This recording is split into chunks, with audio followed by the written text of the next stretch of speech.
गोपिका जीवनस्मरणं गोविन्द गोविन्द। सद्गुरु विठ्ठलदास महाराज की जय।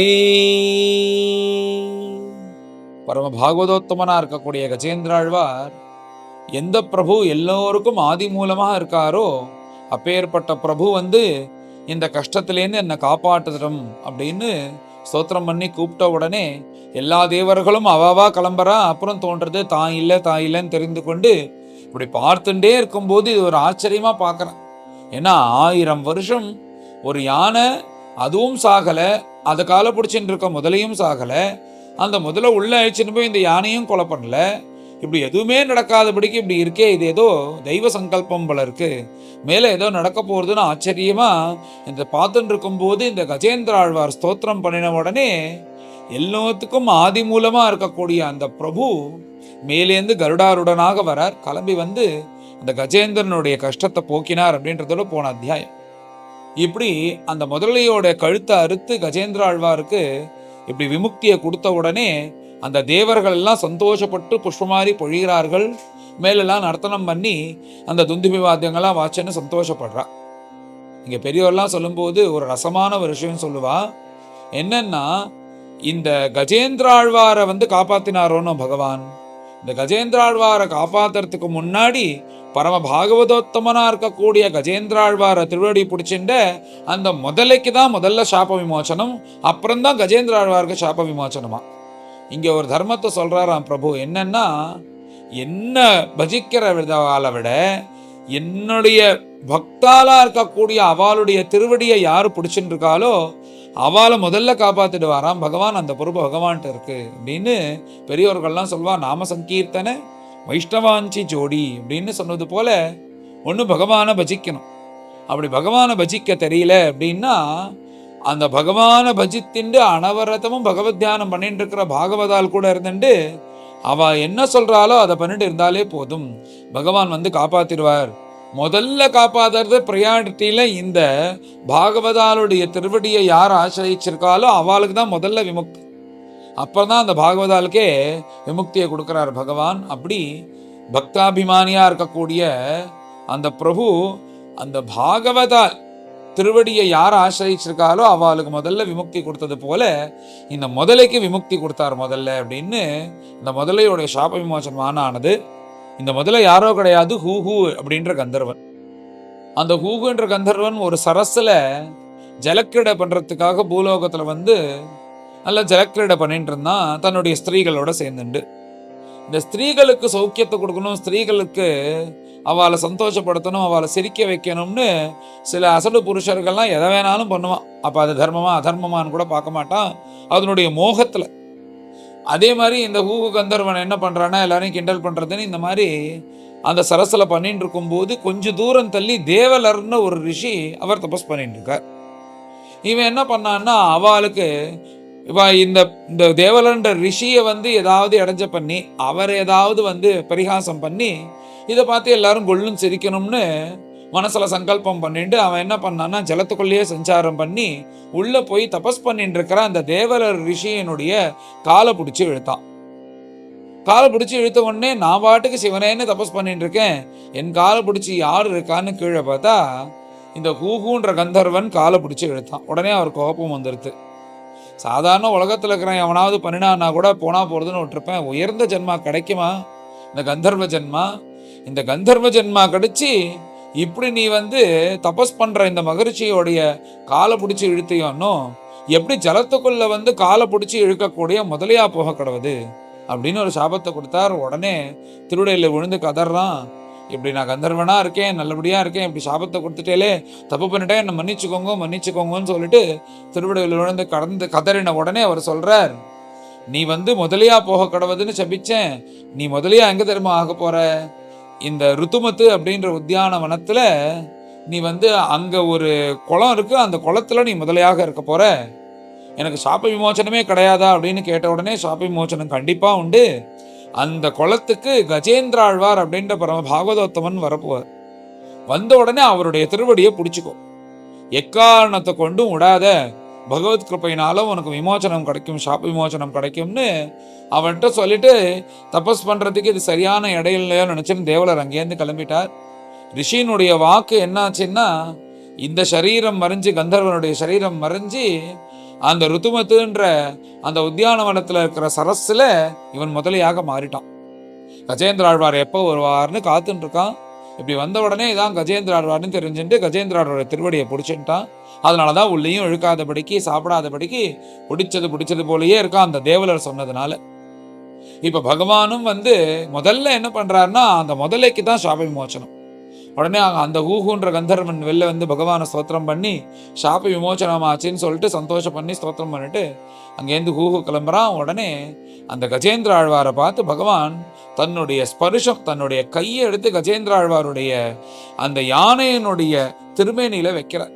இப்படி வச்ச உடனே என்னன்னா, பகவத் ஸ்பர்ஷாத், பகவானுடைய ஸ்பர்ஷத்தினால அத்தனை அஜ்ஞானமும் போய் இந்த யானை சரீரம், இந்த மனுஷ சரீரம் இதெல்லாம் இல்லாதபடிக்கு விஷ்ணு பார்ஷதனாகவே மாறிட்டாராம் அந்த கஜேந்திர ஆழ்வார். பகவான் போலேயே சங்கம், சக்கர, கதே, பத்மம், அப்புறம் பீதாம்பரம் எல்லாம் இருக்கு, விஷ்ணு பார்ஷதனாக மாறிட்டார்.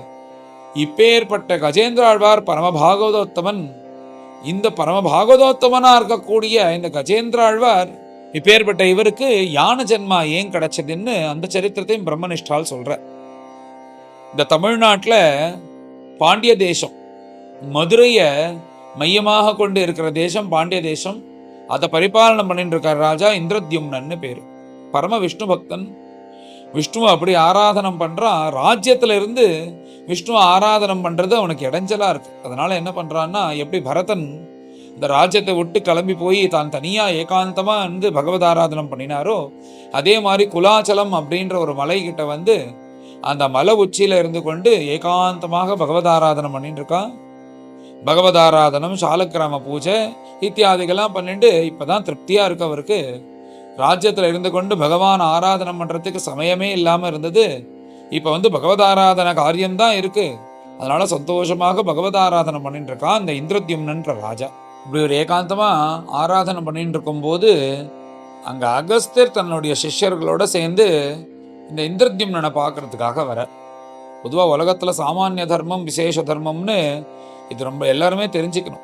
சாமானிய தர்மம்னா என்னன்னா, மாத்ரு தேவோ பவா, பித்ரு தேவோ பவா, ஆச்சாரிய தேவோ பவா, அதிதி தேவோ பவா, இந்த மாதிரி இருக்கிறது எல்லாரையும் பகவானாக பார்க்கணும் அப்படின்றது, அம்மாவை மதிக்கணும், அப்பாவை மதிக்கணும்ன்றது. விசேஷ தர்மம்னா என்னன்னா, லக்ஷ்மண சுவாமி மாதிரி எனக்கு அண்ணாவும் அம்மாவும் அண்ணாதான், அப்பாவும் அண்ணாதான், சர்வசமும் அண்ணாதான்னு இருந்தார் ஒன்றும், அது விசேஷ தர்மம். இப்போ பூஜை பண்ண உட்காரும் போது யார்கிட்டையும் பேசக்கூடாது, எழுந்துக்க கூடாது, எதுவும் குடிக்கக்கூடாது அப்படின்றது சாமானிய தர்மம். அதே பூஜை நடக்கும்போது ஊர்வலமா பகவான் வரார், இல்லை மகான்கள் வரா, இப்படி தன் நாத்துக்கு வந்திருக்கான்னா இப்படி குத்துக்கல்லாட்டம் உட்காந்துருக்க கூடாது. போய் அவளை கூப்பிட்டு வர வச்சு அவளுக்கு வேணுங்கிற உபச்சாரங்கள்லாம் பண்ணிட்டு தான் மேலே நம்ம பூஜையை ஆரம்பிக்கணும் அப்படின்னு விசேஷ தர்மம்னு சொல்லப்பட்டிருக்கு. இந்த மாதிரி விசேஷ தர்மத்தை தெரியாம சாமானிய தர்மத்திலே இருந்துட்டு இந்த ராஜா சிஷ்யர்களோட வந்த அகஸ்தியரை பார்த்து இப்படி யானை மாதிரி தலையாட்டினான். தலையாட்டி இப்படி வாருன்றது போல சொன்னா பூஜையிலேருந்து எழுந்துக்க வேண்டான்னு. உடனே அகஸ்தியருக்கு கோபம் வந்துடுது. உடனே அகஸ்தியர், நான் வந்துட்டு இருக்கேன்னு கூட தெரியாதபடிக்கு, என்னை கூப்பிட்டு வாங்கன்னு கூட கூப்பிடாதபடிக்கு இப்படி நீ தலையாட்டுறியா? இப்படி தலையாட்டின்னு எந்த மிருகம் இருக்கும்? யானை இருக்கும், யானையா போகக்கூடாது அப்படின்னு ஒரு சாபத்தை கொடுத்தார். இது என்ன ஆச்சரியமா இருக்கும். சம்பந்தமே இல்லாம சிவனேன்னு ஒருத்தன் பூஜை பண்ணிட்டு இருக்கான், அங்க தானா இப்படி ஒரு சாபத்தை கொடுத்துட்டு போறாரு அப்படின்னு நம்மளுக்கு ஆச்சரியமா இருக்கும். எல்லாம் பகவத் சங்கல்பம். மகான்கள் எது பண்ணினாலும் அவ க்ஷேமத்துக்காக தான். ஏன் இப்படி பண்ணினான்னா, இவனுக்கு ஒரு பிராரத்த ஜென்மா இருக்கு. அந்த ஜென்மாவை தீர்த்துட்டு பகவானை போய் சேரணும்ன்றதுக்காக பகவத் சங்கல்பத்தினால அகஸ்தியர் இந்த மாதிரி சாபம் கொடுப்பது போல நேர்ந்தது. இந்த அகஸ்தியர் கொடுத்த சாபமானது என்ன ஆச்சுன்னா, அந்த இந்திரத்யும்னன் தான் கஜேந்திரனாக பிறப்பது போல பண்ணது. அந்த கஜேந்திரனா பிறந்த போது கூட அவருடைய பக்தியினாலையும் இந்த அகஸ்தியனுடைய மகிமையினாலையும் அந்த ஜென்மாந்திர ஸ்மிருதியானது இருப்பது போல அந்த கஜேந்திரனா பிறக்கிறது போல கூட இருந்தது. அப்படி கஜேந்திரனாக இந்த ஜென்மால இருந்து தன்னுடைய பக்தியினால இந்த ஜென்மாந்திர ஸ்மிருதியினால பகவானை ஸ்தோத்திரம் பண்ணி இந்த ஜென்மால வைகுண்டம் போறதுக்காக தான் அகஸ்தியர் மூலியமாக யானையா போக கிடவுது அப்படின்ற சாபம் கொடுப்பது போல பகவத் சங்கல்பத்தோட இந்த சாபமானது நடந்தது. அப்பேற்பட்ட இந்திரத்யும்னன் தான் இப்ப இந்த கஜேந்திரனாக இங்க பிறந்து அஜ்ஞானத்துல இந்த குழந்தைகளோடையும் தன்னுடைய யானை கூட்டத்தோடையும் சேர்ந்துட்டு அஜ்ஞானத்துல உழந்துட்டு இருக்கும் போது பகவான் இந்த முதல மூலியமாக கஷ்டத்தை கொடுத்து தன்னுடைய ஸ்மரணையை வர வச்சு இப்ப இந்த கஜேந்திர ஆழ்வார வைகுண்டத்தை அழிச்சுன்னு போறதுக்காக பகவான் வந்திருக்காருன்னு சொல்லி அப்பேற்பட்ட பிரபு கருடன் மேல தன் விஷ்ணு பார்ஷதன் போல ஆக்கின அந்த இந்திரத்யும்னா இருக்கக்கூடிய அந்த கஜேந்திரனை தன் கூட சேர்ந்து உட்காத்தி வச்சுட்டாராம். அந்த கருடன் மேல உட்காத்தி வச்சுன்னு தன்னோடையே சேர்ந்து வைகுண்டத்துக்கு அழிச்சுன்னு போயிட்டார் அந்த கருட வாகனத்துல அப்படின்னு இந்த கஜேந்திர மோட்சம்னு சொல்வான். கஜேந்திர சரித்திரம்னு கூட சொல்லாதபடிக்கு கஜேந்திர மோட்சம் அப்படின்னு சொல்லுவா. அப்படி கஜேந்திரன் மேல பகவானுக்கு அப்படி ஒரு பிரியமா. இந்த உலகத்துல நிறைய விதமான பக்தர்கள் இருந்தான்னா கஷ்டம் பகவானை பஜித்தவர்கள் அப்படின்னு புராணாந்திரத்திலும் எல்லா இடத்துலையும் உதாரணம் சொல்லும்போது 2 பேர் முக்கியமா சொல்லுவோம். ஒன்னு கஜேந்திரன், மற்றொன்று திரௌபதி. 2 பேருக்கும் அப்படி ஒரு கஷ்டம். அந்த கஷ்டங்கள்ல பகவான் காப்பாத்தினார். அதனால கஷ்டத்துலேருந்து காப்பாத்துவான்னு சொல்லிட்டு எல்லாம் தன் மகான்கள்லாம் நீ கஜேந்திரனை காப்பாத்தினியே, அன்னைக்கு திரௌபதியை காப்பாத்தினே, என்னை காப்பாற்றக்கூடாதான்னு பிரார்த்தனையே அப்படிதான் இருக்கும். தாசரவாளுடைய கீர்த்தனை, தியாகராஜ சுவாமிகளுடைய கீர்த்தனை, எல்லா கீர்த்தனையும் பார்த்தா இவா 2 பேரையும் சொல்லி சொல்லி சொல்லுவா மகான்கள் எல்லோரும். ஏன்னா அப்படி பக்தாபிமானி காப்பாத்தினார் அப்படின்னு அந்த கஜேந்திரனுக்கு பகவான் தன்னோட சேர்ந்து விஷ்ணு பார்ஷதனாக மாத்தி வைகுண்டத்துக்கு அழிச்சுன்னு போனார் அப்படின்றது கஜேந்திர மோட்ச சரித்திரம். இந்த கஜேந்திர மோட்ச சரித்திரத்தினுடைய பலஸ்ருதி என்னன்னா, இந்த துஸ்வப்னம்லாம் இந்த தோஷங்கள்லாம் இருக்கே, துஸ்வப்னத்தினால வர தோஷங்கள், அதனால வரக்கூடிய பயங்கள், இவைகள்லாம் கஜேந்திர மோட்ச சரித்திர பாராயணத்தினாலையும் இந்த கதாசிரவணத்தினாலையும் நீங்கிடும். அந்த பயத்திலேருந்து இது போக்கிடும்னு கஜேந்திர மோட்சத்திற்கு முதல் பலஸ்ருதியாக சொல்ற. அதுக்கும் மேல பகவான் கஜேந்திரனை வச்சுட்டே 8 ஸ்லோகங்கள் பலஸ்ருதியாக, இது சுகாச்சாரியலோ வேற யாரோ சூத புராணிக்கரோ இந்த பலஸ்ருதியை சொல்லல, சாட்சாத் பகவானே கஜேந்திர ஆழ்வாரை வச்சுட்டு ஒரு பலஸ்ருதியை சொல்றார் 8 ஸ்லோகங்கள்ல. யார் ஒருவர் என்னையும், இந்த ஹரி அவதாரமா இருக்கக்கூடிய என்னையும், பரம பாகவதோத்தனா இருக்கக்கூடிய உன்னையும், இந்த சரஸையும், இந்த கூகு கந்தர்வன் முதலையா வந்தக்கூடிய இந்த முதலையும், அப்புறம் இந்த பிராந்தத்தையும், இங்க இருக்கிற அத்தனை பர்வதங்களையும் எல்லாத்தையும் யார் ஒருவர் ஸ்மரிக்கிறாளோ, அடுத்தது என்னுடைய ரூபத்தை, சங்கம் சக்கரம் கதை பத்மம் கௌஸ்துவம் என்னுடைய ரூபம், என்னுடைய பக்தர்கள் ஒன்ன மாதிரி உள்ளவர்களுடைய பக்தர்களை ஸ்மரிக்கிறார்களோ, அப்புறம் பிரகலாத சுவாமி, துருவன் முதலிய பரம பாகவதோத்தமலை யார் ஸ்மரிக்கிறார்களோ, அப்புறம் இந்த பாரத தேசத்துல இருக்கக்கூடிய புண்ணிய நதிகள்லாம் இருக்கே, கங்கா முதலிய புண்ணிய நதிகள்லாம் இருக்கே, இத்தனை நதிகளையும் யார் ஸ்மரிக்கிறார்களோ, இவைகள் எல்லாத்தையும் யார் கார்த்தால எழுந்து ஸ்மரிக்கிறார்களோ, பிராத்த காலத்துல யார் எழுந்து ஸ்மரிக்கிறார்களோ அவர்களுக்கு சத்தியமாக சொல்றேன் எல்லா பாபங்களும் நீங்கிடும் அப்படின்றது போல பகவான் தன் வாக்குனால சொல்ற. ஏன்னா இந்த கஜேந்திர ஆழ்வார், கஜேந்திர மோட்சம், கஜேந்திர ஸ்துதி சரித்திரம் எல்லாம் விடிய கார்த்தால கேட்கறதுன்னு ஒரு பழக்கத்துல வச்சுட்டு பெரியவர்கள்லாம் கேட்டுன்னு வந்தா, சில பேர்லாம் பார்த்தா இந்த கஜேந்திர ஸ்துதி இருக்கேன், இந்த கஜேந்திரன் பண்ணின ஸ்தோத்திரத்தை சந்தியாவந்தனம் பண்ணிட்டு நித்திய பாராயணத்துல பண்ணிட்டு வந்தவாலாம் நான் பார்த்துருக்கேன். நித்தியப்படி கார்த்தால சந்தியாவந்தனத்தை பண்ணிட்டு இந்த கஜேந்திர ஸ்துதியை பாராயணம் பண்ணிட்டு வந்தவார்கள்லாம் எத்தனையோ பேர் இருக்கா. இப்படி பகவான் தன் வாக்குனால சொல்லியிருக்கார். அதனாலதான் இந்த ஸ்நானம் பண்ணும்போது இந்த பெரியவர்கள்லாம் பார்த்தா இந்த குளத்துலையும் நதியிலையும் ஸ்நானம் பண்ணும்போது என்ன பண்ணுவா, முங்கும்போது ஹரிஹி ஹரிஹி ஹரிஹி அப்படின்னு தானே சொல்லிட்டு முருங்குவா. என்ன காரணம்னா, இந்த ஹரிஹி அப்படின்னு சொல்லக்கூடிய இந்த ஹரி அவதாரம் இந்த கஜேந்திரனை காப்பாத்தின மூர்த்தி. இந்த காலங்கார்த்தால இந்த பிரபுவை ஸ்மரிச்சாலே எல்லா பாபங்கள் போறது அப்படின்னு சாட்சாத் பகவானே தன் வாக்குனால சொல்லியிருக்கார். அதே போல நமக்கு பரமபாக்கியம். அதே மாதிரி காலங்கார்த்தால சூரியோதய காலத்துல இப்ப ஏற்பட்ட சரித்திரத்தை நிறைய பேர் கார்த்தால வேலையில சேவிக்கிறா.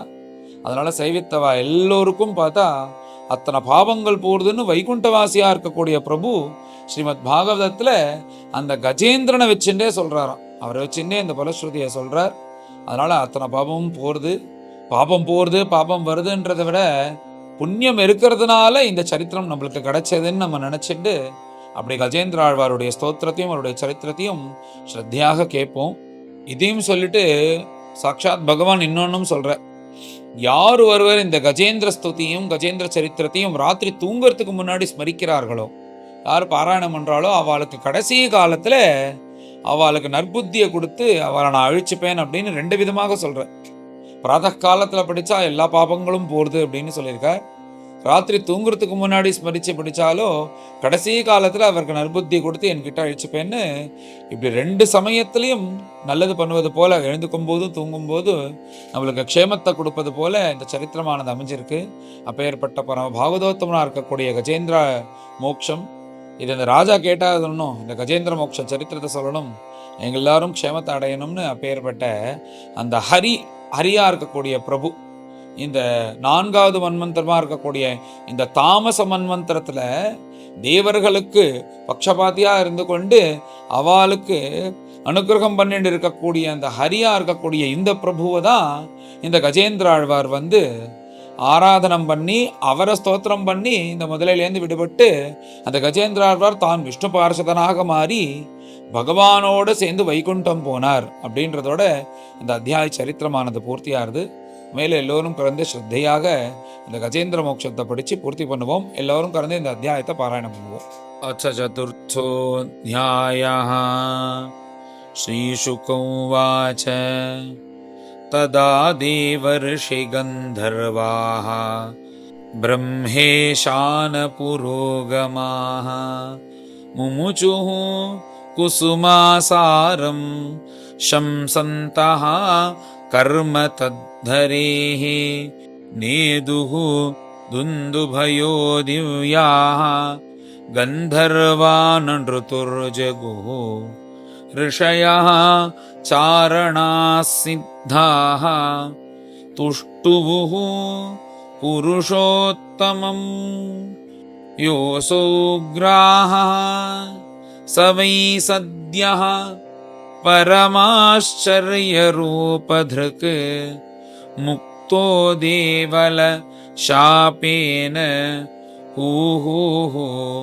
गन्धर्वसत्तमः प्रणम्य शिरसाधीशम् उत्तमश्लोकमव्ययम् अगायत यशोधाम कीर्तन्यगुणसत्कथम् सोऽनुकम्पित ईशेन परिक्रम्य प्रणम्यतम् लोकस्य पश्यतो लोकम् स्वमगात् मुक्तकिल्बिषः गजेन्द्रो भगवत्स्पर्शात् विमुक्तः अज्ञानबन्धनात् प्राप्तो भगवतो रूपं पीतवासाः चतुर्भुजः तवै पूर्वमभूत् राजा पाण्ड्यो द्रविडसत्तमः इन्द्रद्युम्न इति ख्यातः विष्णुव्रतपरायणः स एकदा आराधनकाल आत्मवान् गृहीतमौनौ व्रत ईश्वरं हरिं जटाधरः तापस आप्लुतोच्युतं समर्चयामास कुलाचलाश्रमः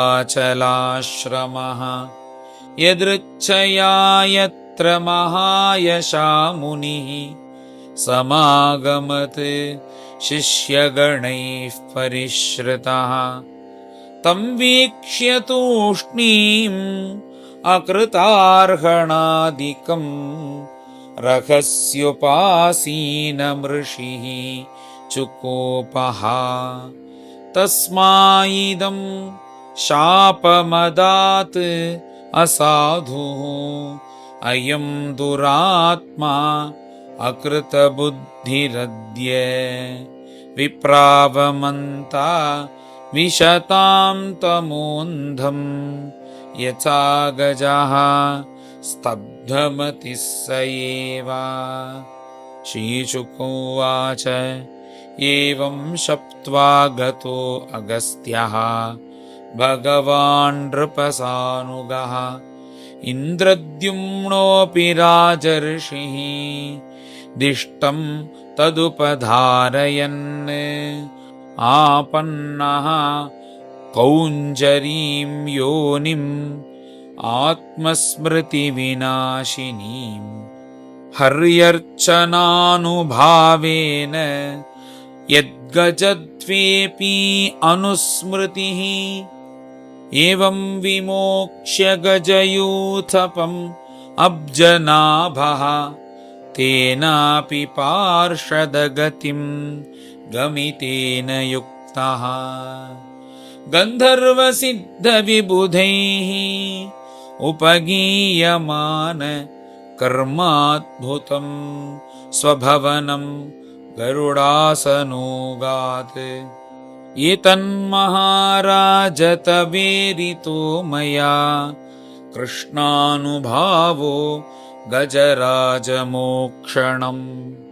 स्वर्ग्यं यशस्यं कलिकल्मषापहं दुःस्वप्ननाशं कुरु वर्य शृण्वताम् यथानुकीर्तयन्त्येतत् श्रेयस्कामाद्विजातयः शुचयः प्रातरुत्थाय दुःस्वप्नादि उपशान्तये इदमाह हरिः प्रीतो गजेन्द्रं कुरु सत्तमा शृण्वतां सर्वभूतानां सर्वभूतमयो विभुः भगवानुवाच ये मां त्वां च सरश्चेदं गिरिकन्दरकाननं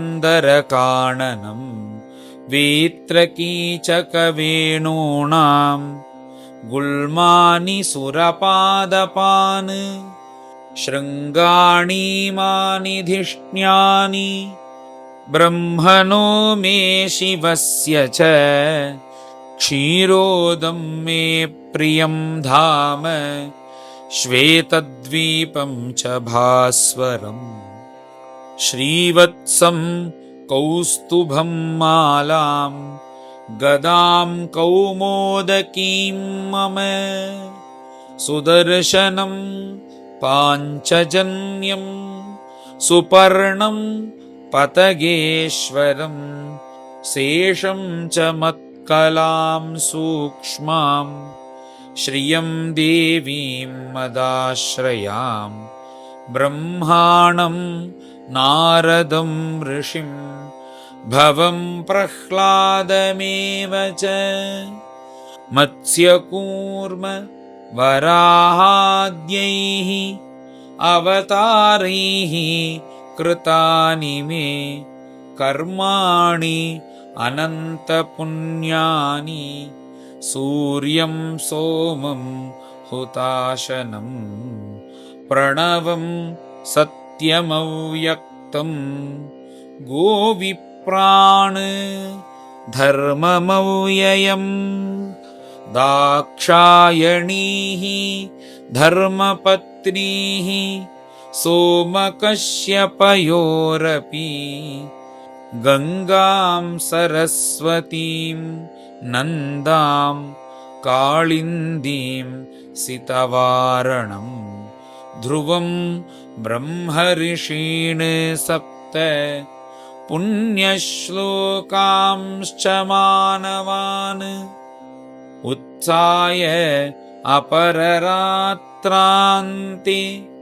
प्रयताः सुसमाहिताः स्मरन्ति मम रूपाणि मुच्यन्ते ह्येन सो अखिलात् ये मां स्तुवन्ति अनेनाङ्ग प्रतिबुध्यनिशात्यये तेषां प्राणात्यये चाहं ददामि विमलां मतिं श्रीशुकोवाच इत्यादिश्य हृषीकेशः प्रद्माय जलजोत्तमं हर्षयन् बिबुधानीकम् आरुरोह खगाधिपम् श्रीहरये नमः श्रीहरये नमः इति श्रीमद्भागवते महापुराणे पारमहंस्यां संहितायाम् अष्टमस्कन्धे गजेन्द्रमोक्षणं नाम चतुर्थोऽध्यायः। गोपिका जीवनस्मरणं गोविन्द गोविन्द। सद्गुरु विठ्ठलदास महाराज की जय।